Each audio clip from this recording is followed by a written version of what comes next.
সবাই আসছে নাকি সবার কাছে একটু খেয়াল করেন। হ্যাঁ, আর একটু খেয়াল করেন যদি আসে অফিসিয়াল গ্রুপে, সেখানে দেখবেন আমি এমনভাবে ইয়েটা দিছি, আমি মানে একের ভিতরে সব আছে, আস্তে আস্তে আমি সেটা বলতেছি কিভাবে। যেমন ওয়ান্ডারের ব্যাকগ্রাউন্ড প্রথমে আমাকে জানতে হবে কবিতাটা। আমরা জানি আমরা ওল্ড অ্যান্ড মিডল ইংলিশ পড়ছি, তো এটা হলো অ্যাংলো স্যাক্সন পিরিয়ডের কবিতা। এটা এই যে 10th সেঞ্চুরির দিকে, 10th সেঞ্চুরির লাস্টে বা 1970-80 এরকম সময় এটা ইয়া হয়েছে।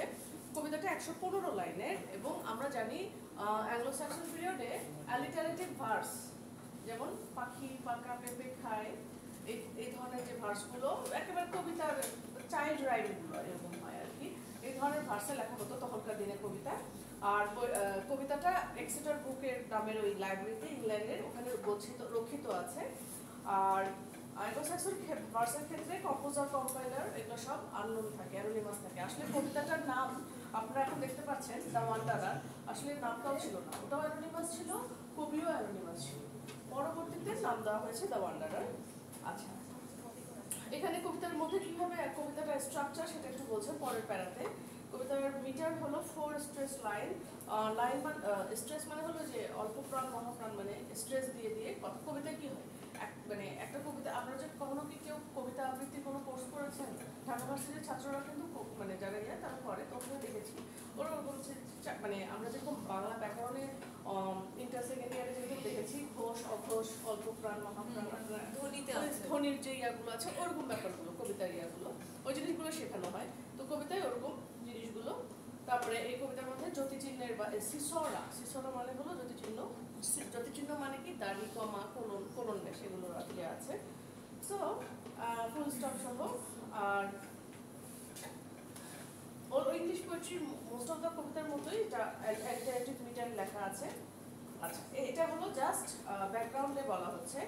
আর এরপরে থাকছে হলো এই পরের ইয়েটা দেখেন, পরের প্যারাতে লেখা আছে the wanderer themes of loneliness, suffering, glory and lost and an elegy. So বোঝা যাচ্ছে এগুলো সব ডিসকাস করা আছে এখানে। এটা এমনভাবে সাজানো হয়েছে এই এখানে যে আলোচনাটা, যে আপনি এইটার মধ্যে থেকে আপনি 6-7টা প্রশ্নের অ্যান্সার করতে পারবেন। আর ফাইনালে যেহেতু 10 মার্ক করে পরীক্ষার প্রশ্ন থাকবে, মোটামুটি 10 মার্কসের 5 থেকে 6টা প্রশ্ন বা 7টা প্রশ্ন থাকবে, যেগুলো 7টা অ্যান্সার করতে হবে। 4-10-এ 40 মার্ক। এটা হলো পরীক্ষার স্ট্রাকচার। আমি এটা তো হয়েই গেছে, আর বাকি আছে হলো আপনার অ্যাসাইনমেন্ট আর ক্লাস টেস্ট। আর অ্যাটেন্ডেন্স তো আপনাদের ইয়ার উপর বেস করেই হবে। সো এটা আমরা এটার উপর দিয়ে ডিগিং করি, তাহলে আমরা বুঝবো কি আছে কবিতাটার ভিতরে, প্লাস প্রশ্নের উত্তরগুলোও পেয়ে যাবো।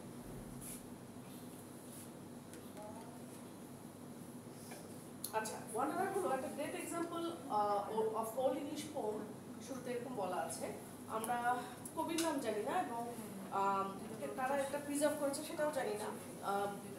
এই দুটো জিনিসই অ্যানোনিমাস ছিল, কিন্তু ওয়ান্ডারার খুবই সুন্দর একটা কবিতা এবং এটা খুব সিগনিফিকেন্স আছে ইংলিশ লিটারেচারে।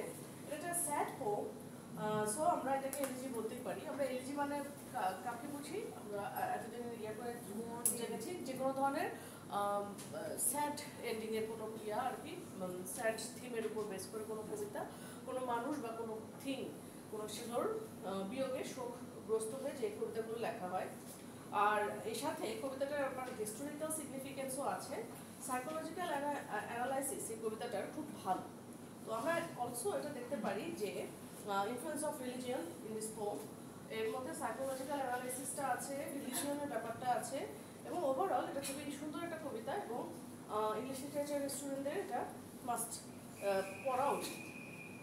আচ্ছা, এই কবিতাটা স্টার্ট হচ্ছে, the poem starts with a sad note and the narrator of the poem says that loneliness is not good thing in life but one receives God's blessing. Loneliness কোনো ভালো জিনিস না হলেও ঈশ্বরের কাছাকাছি যেতে পারে মানুষ ইয়ার মাধ্যমে। কবিতাটার মাধ্যমে আসলে আমরা ইয়া পাই রিলিজিয়াস কিছু চিন্তা ভাবনা। হয়তো আগেকার দিনের কবিতাগুলো এই জিনিসগুলি রিলিজিয়নই বেশি ইয়া থাকবে। তো কবিতাটা 5টা স্টানজা বা স্তবক, স্ট্যান্ডার বা স্তবকে আছে 5টা আছে। তো প্রথমেই শুরুতে আমরা ফার্স্ট স্টানজায় একটা শব্দ পাই, শব্দটার নাম হলো কিছু ওয়ার্ড, আইস কোল্ড সি। এই জিনিসটা সামথিং পজিটিভ কিছু না, অপটিমিস্টিক না, পেসিমিস্টিক একটু, তাই না? ঠান্ডা জিনিস কোথা থেকে ভালো লাগবে বলেন? তো এটা ইন্ডিকেট করছে পরের স্টানজায় সামথিং স্যাডনেস, দুঃখের কিছু আসবে, এটা একটা ফোরশ্যাডো হচ্ছে। I scroll see dot dot exile, এটা ইমেজ হলো do not symbolize happiness, এটা আসলে হ্যাপিনেস সিম্বলাইজ করছে না। এরপরে followed by a description of the sufferings and frustration of the wanderer. Wanderer মানে হলো যে এদিক সেদিক ঘুরে বেড়ায়।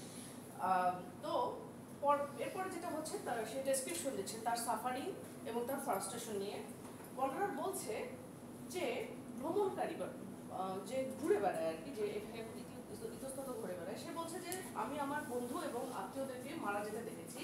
অ্যাজ এ রেজাল্ট সে খুবই লোনলি, একাকিত্ব তাকে গ্রাস করেছে এবং এই লোনলিনেসের জন্য সে যে শেয়ার করবে তার জিনিসগুলো সেগুলো শেয়ার করতে পারছে না কারোর সাথে, বিকজ তাকে হচ্ছে এক্সাইল বা নির্বাসনে পাঠানো হয়েছে। ঠিক আছে?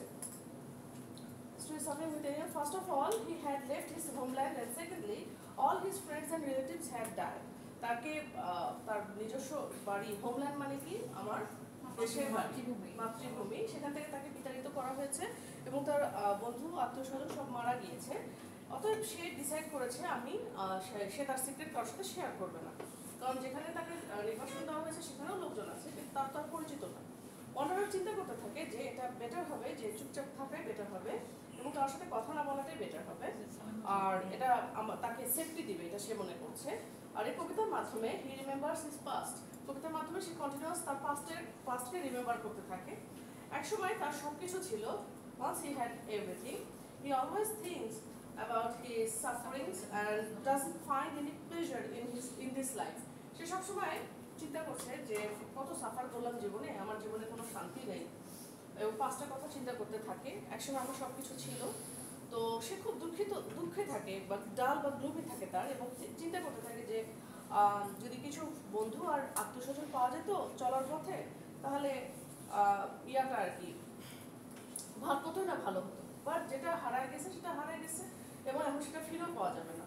এখন আমার জন্য দুঃখই একমাত্র বা পেইনই একমাত্র কম্প্যানিয়ন। এরপরে ওয়ান্ডারার চিন্তা করছে অ্যাবাউট হিজ পাস্টে যখন সে ইয়াং ছিল তার একজন প্রভু বা মনিব ছিল, তার একজন মাস্টার, মানে এখানে সে শুধু গডের কথা বলে নাই, তার যে প্রভু, মানে পৃথিবীতে তার যে আশ্রয়দাতা, তার কথা রিমেম্বার করছে, রাজা বাদশার কথা করছে, যে তাকে যে উদার ছিল, নৈতিক ছিল, not like current scenario, around him and allowed him to sit beside him, এবং তার সাথে খানা পিনা করতো, এবং জাস্ট এটা একটা এখন মেমোরি হয়ে গিয়েছে। আর মানে সে এটাও করছে, আল্লাহ আমার বন্ধু বান্ধব নাই, আমার খাবার দাবার নাই, আমি আমার একটা জায়গায় এসে আছি। তো ওয়ান্ডারার একটা গ্রেট টাইম তার মাস্টারের সাথে কাটিয়েছে এবং ওল্ড এজের কথা চিন্তা করে, স্বপ্নে দেখা যায় যে প্রত্যেক রাতে তার স্বপ্ন আসতেছে, যে স্বপ্নে দেখতেছে যে আমি এরও সাথে এগুলো পড়ছি, ভালো ছিলাম, তারপরে ঘুম থেকে ভেঙে যায়, তারপরে স্বপ্ন হয়ে যায়, ধূসর হয়ে যায়, তারপরে ঘুম থেকে উঠে সে করছে সেগুলো আর নাই। তো এইভাবে সে তার দিনগুলো পার করতে থাকে। প্রতিদিন সে ঘুম থেকে ওঠে এবং তার সাফারিংগুলো আবার তার কাছে ফিরে আসে, এবং স্বপ্নের মধ্যে সে তার পাস্টের কাছে ফিরে যায়, বাট এটা টেম্পোরারি ছিল। সে কোনো পরিচিত ফেসের আশায় মুখিয়ে থাকে, বাট কাউকে খুঁজে পায় না, এবং এইভাবে সে তার দিনগুলো কাটায়।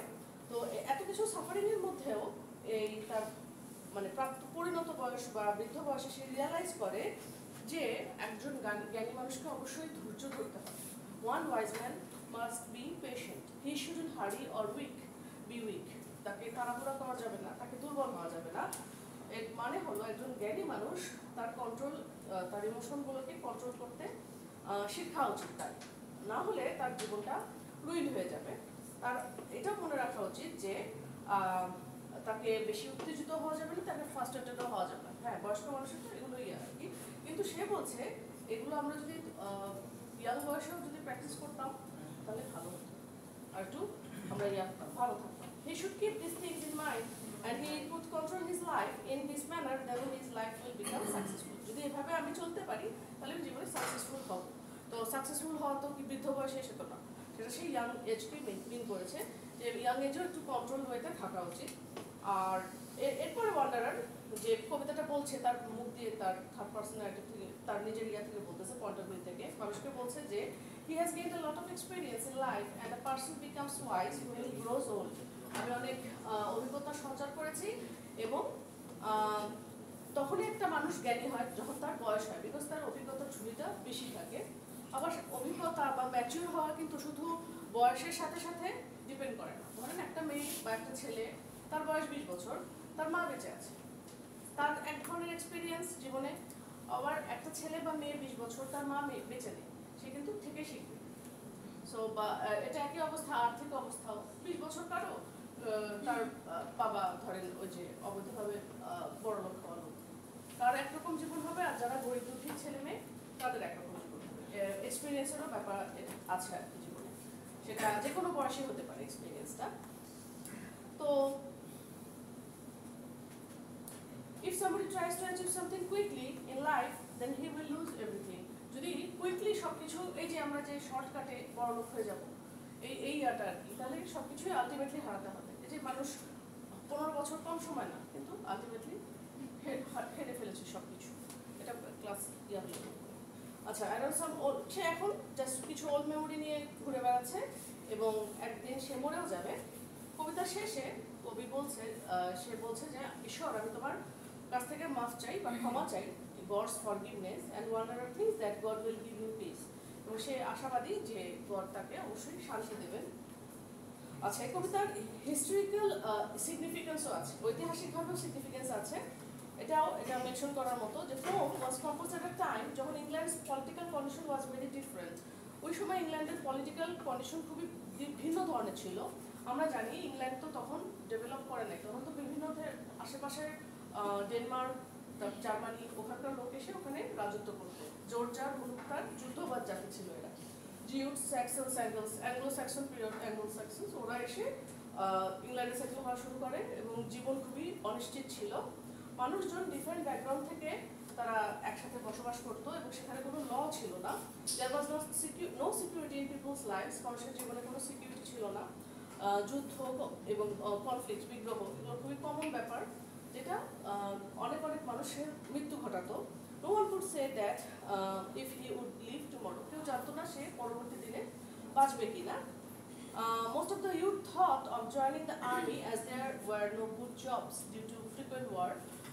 ইয়াং ছেলেপেলেরা মনে করতো যে আর্মিতে জয়েন করি, যেহেতু এখানে কোনো জবের ব্যবস্থা নেই, সো একটা কাজ তো পাবো। Warrior never knew that how long they would live, যোদ্ধারাও জানতো না কতদিন বাঁচবে।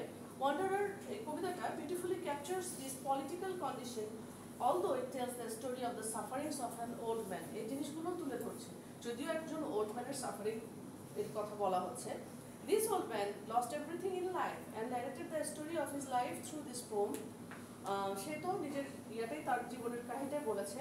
তো তার জীবন থেকে আমরা বুঝতে পারি যে হি ওয়াজ এ ওয়াইজ ম্যান, সে একজন জ্ঞানী মানুষ ছিল এবং এই তার নলেজগুলো গ্রেট সাফারিং এর মাধ্যমেই সে পেয়েছে, তাই না? নলেজগুলো বা এক্সপিরিয়েন্সগুলো তো সাফারিং এর মাধ্যমেই মানুষ পায়। তো সে খুব একটা ইন্টেলিজেন্ট ছিল না ইয়াং বয়সে, ইউথে। He and his friends always remained busy fighting battles. সে এবং তার বন্ধুরা আসলে যুদ্ধই করতো, মানে অন্যদের সাথে যুদ্ধ। He lost all his friends in battle and was forced to leave his homeland. এবং তার হোমল্যান্ড থেকে সে বিতাড়িত হয়। Now this old man is waiting for his death, but before he dies, he wants to give some advice to the people. তো সে মরে যাওয়ার আগে কিছু ইয়া দিয়ে যেতে চাচ্ছে। আচ্ছা, আমি আরেকটা প্যারা পড়ায় আজকে মতো শেষ করবো, কারণ এটার মধ্যেই সব কিছু আছে। তো আরেকটা ক্লাস আমাকে লাগবে শেষ করতে, তারপরে আমরা এগুলো ছোট ছোট কবিতা।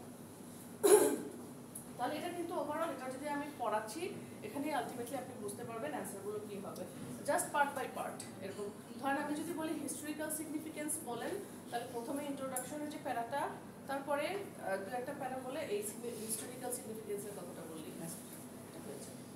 আচ্ছা, পরের প্যারায় বলছে এর আগের কথা যে বললো যে এখন সে মারা যেতে চাচ্ছে, সে কিছু অ্যাডভাইস দিতে চাচ্ছে, সেটা কি?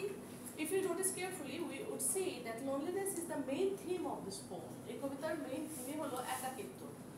কারণ একজন একজন ওয়ান্ডারার, সে বৃদ্ধ বয়সে একা একা ঘুরে বেড়াচ্ছে, নামটাই ওয়ান্ডারার, একাকি ঘুরে বেড়াচ্ছে।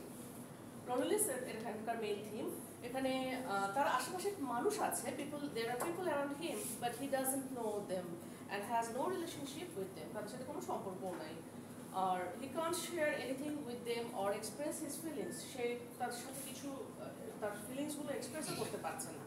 সে পাস্টে লিভ করছে এবং একটা পয়েন্টে সে একাকী বোধ করছে। এই যে লোনলিনেসটা এটা বিগেটস মানে ব্রিংস ফ্রাস্ট্রেশন। লোনলিনেসটা ফ্রাস্ট্রেশন আনে। একাকিত্বে থাকলে মানুষ ফ্রাস্ট্রেটেড থাকে। The wanderer knows that nothing now new will happen to him. Sometimes he longs to return to his past, but he realizes that it is not possible. সে এখন বলছে যে এখন কিছুই সম্ভব না, পাস্টেও তো যাওয়া সম্ভব না, এটা ইম্পসিবল। সো এটা গেল থিম অফ লোনলিনেস পড়তো। এরপর আছে অ্যালিয়েনেশন। লোনলিনেস হলো একাকিত্ব, আর অ্যালিয়েনেশন শব্দের অর্থটা হলো বিচ্ছিন্নতা বোধ। যে লোনলিনেস তো এটা হলো নিজেকে একা লাগা, আর অ্যালিয়েনেশন মানে আমি মানুষের থেকে বিচ্ছিন্ন, আমার আশেপাশে কোনো চেনা মানুষ নেই, এটা আরেকটা।